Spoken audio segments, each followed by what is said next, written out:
I'd like to share a reading with all of you from the poet Fatima Asghar. And this is entitled, If They Should Come for Us. These are my people, and I find them on the street and shadow through any wild, all wild. My people, a dance of strangers in my blood, the old woman's sari dissolving to wind, Bindi, a new moon on her forehead, I claim her my kin, and I sew the star of her to my breast. The toddler dangling from stroller, hair a fountain of dandelion seed. At the bakery, I claim them too. The Sikh uncle at the airport who apologizes for the pat-down. The Muslim man who abandons his car at the traffic light, drops to his knees at the call to prayer. And the Muslim man who sips good whiskey at the start of McCabe. The lone Kala at the park, pairing her kurta with Crocs. My people, I can't be lost when I see you. My compass is brown and gold and blood. My compass, a Muslim teenager snapback and high tops gracing the subway platform. Mashallah, I claim them all. My country is made in my people's image. If they come for you, they come for me too. In the dead of winter, a flock of aunties step out on the sand, their dupattas turn to ocean. A colony of uncles grind their palms, and 1,000 jasmines bell the air. My people, I follow you like constellations. We hear the glass smashing the street and the nights opening their dark, our names this country's wood. For the fire, my people. The long years we've survived, the long years yet to come, I see you map my sky, the light your lantern long, I follow.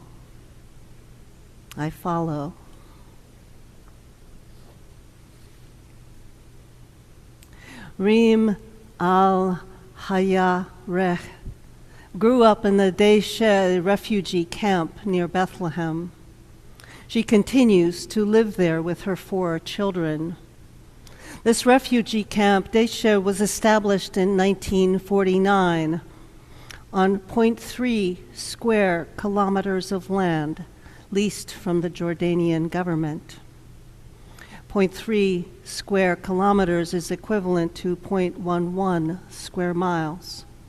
It was intended to house 3,400 Palestinian refugees. 77 years later, this temporary refugee camp has expanded to occupy roughly 1/2 square mile, and today houses approximately 13,000 people. It has been under Israeli occupation since 1967, and as a result of military occupation, there is a history, unfortunately, of violence. Often the exits and entrances are closed. Often people are killed. Ms. Al-Hayareh founded the organization The Women of the Sun in 2021. She says she was driven to become a peace activist because she was afraid for the lives of her children. She feared that under the status quo they would be most likely imprisoned, wounded, or killed.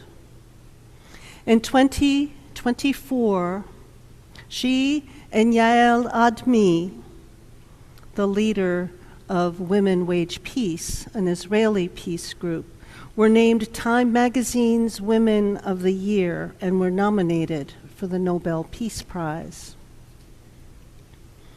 Yael Admi was 12 years old when her brother Ishai Ron was killed in Egypt in military conflict between Israel and Egypt.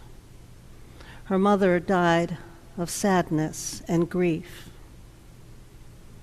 Her brother's death motivated her to become a peace activist.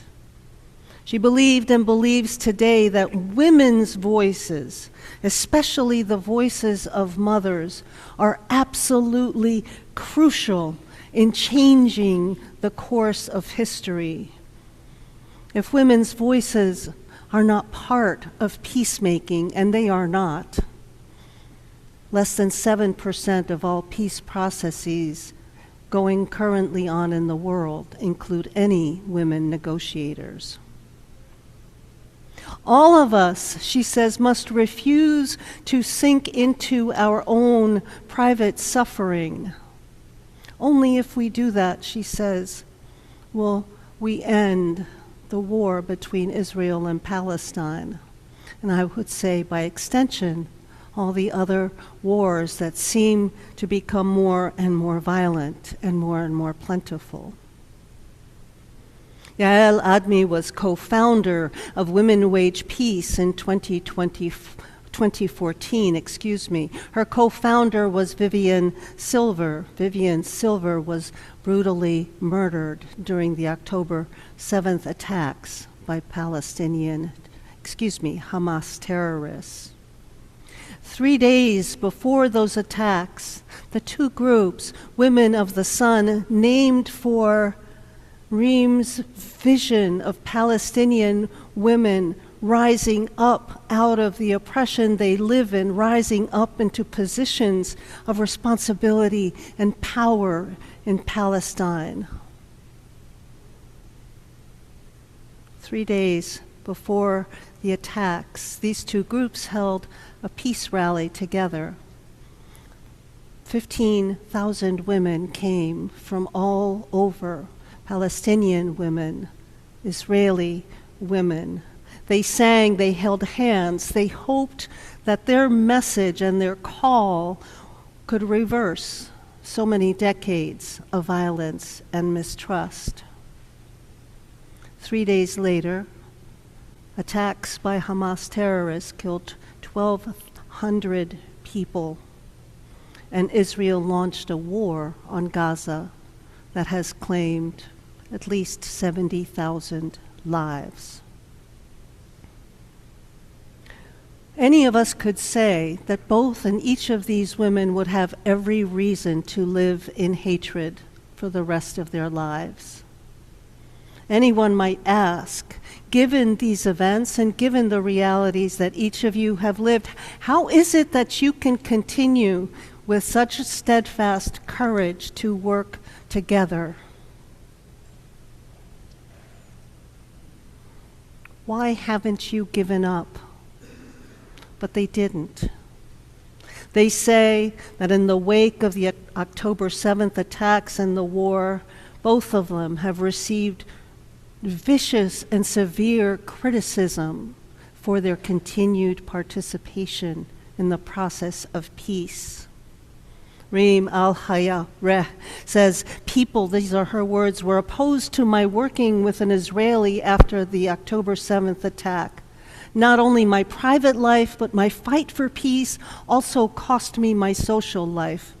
But here we are together, not only as Israeli and Palestinian, but as mothers wanting to protect our children. Yael Admi says this, it's our losses that have pushed us to choose this path of peace. It is to protect our children and their future. As mothers and as women, we do not accept a future where our children will either be killed or become killers. She has and is raising 6 children. Their hope and their determination not to sink into their own suffering has given them the strength to move forward.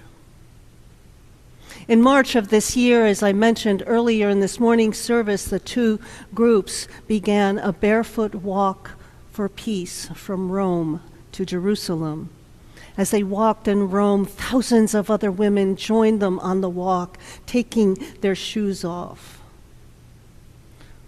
Our voices, they say, all of our voices as women are excluded from the places where the decisions for war and peace are made. Now I realize I'm going to sound snarky when I say this, but we got two real estate guys from New Jersey negotiating peace for us in the Iran conflict. Surely that effort could benefit from a few level-headed women. The women met with Pope Leo the day following their march, and he told them how much he admired their courage and their determination, and he signed their petition. In fact, you all can do so by going online, Women Wage Peace or Women of the Sun, and signing their petition.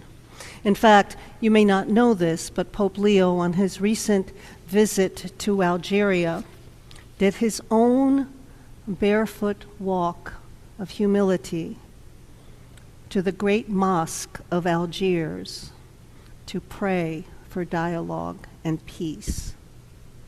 Barefoot, to symbolize vulnerability and humility.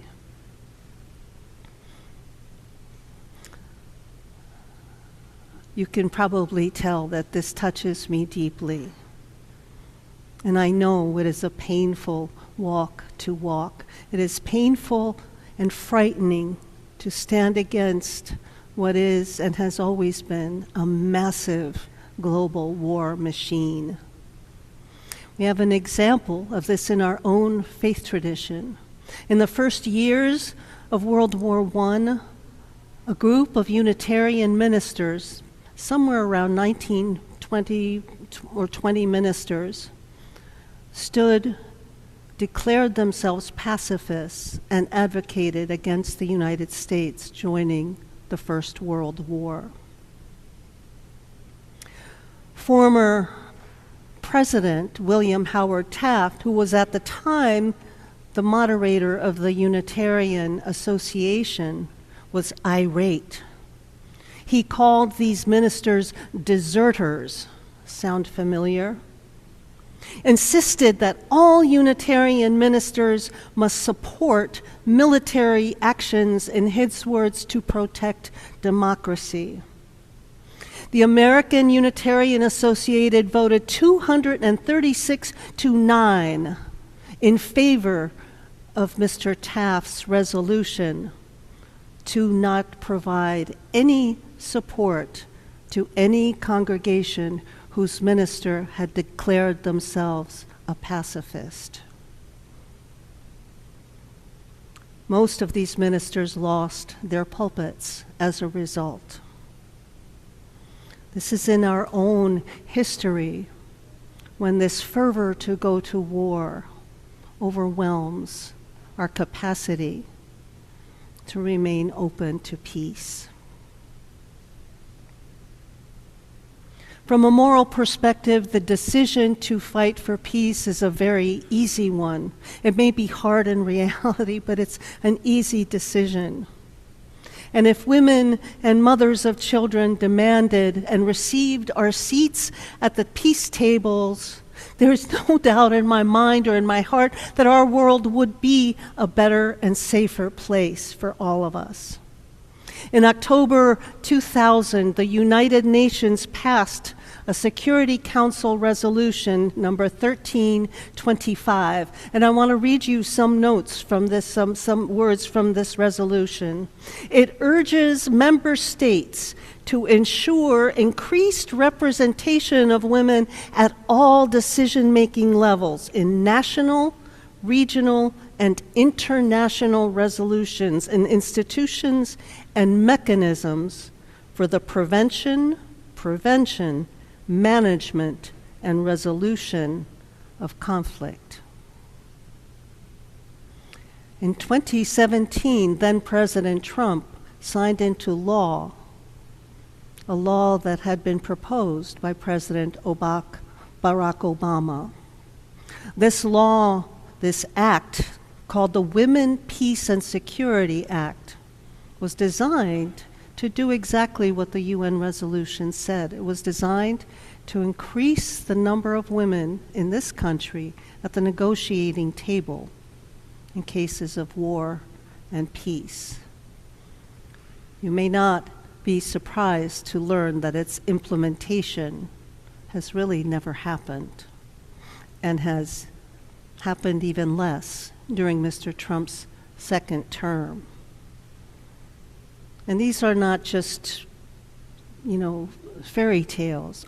These acts, these decisions to bring more women into the process are based on data. Data from the United Nations and the U.S. Council on Foreign Relations showing that when women have a voice in peacemaking, the accords they negotiate last longer and are stronger from the very beginning.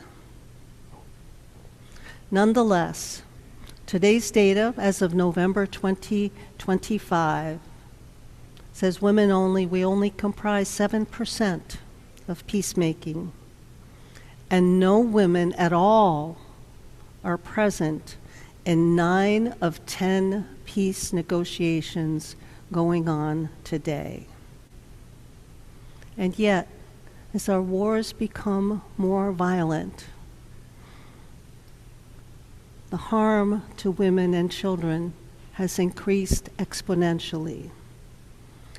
There are 61, currently as of 2024, given our own actions, it's probably gone up to 65 conflicts in the world, meaning wars in the world today. The number of women and girls who have lost their lives in these conflicts has quadrupled in the past 2 years. And verified instances of sexual assault have increased by 25%.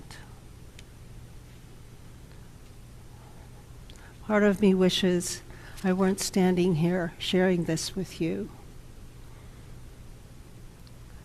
But I believe it's important for us to know and to make decisions. According to the UN Security Council, the past 5 years have witnessed a rapidly rising tide of authoritarianism, dictatorship, conflict, and militarization. As I've said, the idea of including us in the process, of including women in the process, has been forgotten. Every effort to fund and improve the health of women and girls has also been forgotten.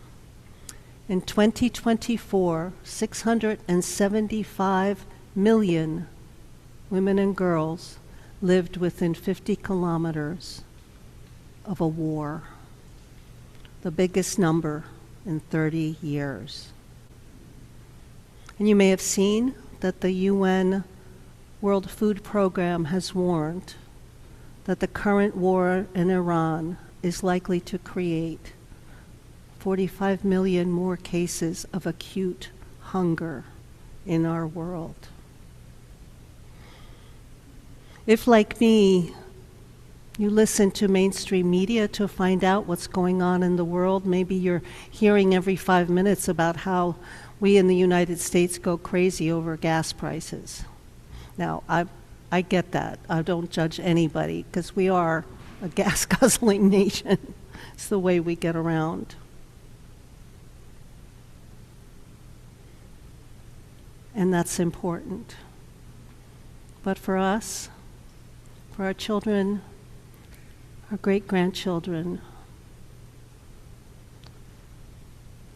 the cost of war is far greater. And I ask us as a community of faith to think about how we wish to respond. Amen, dear ones. Ashe, and blessed be.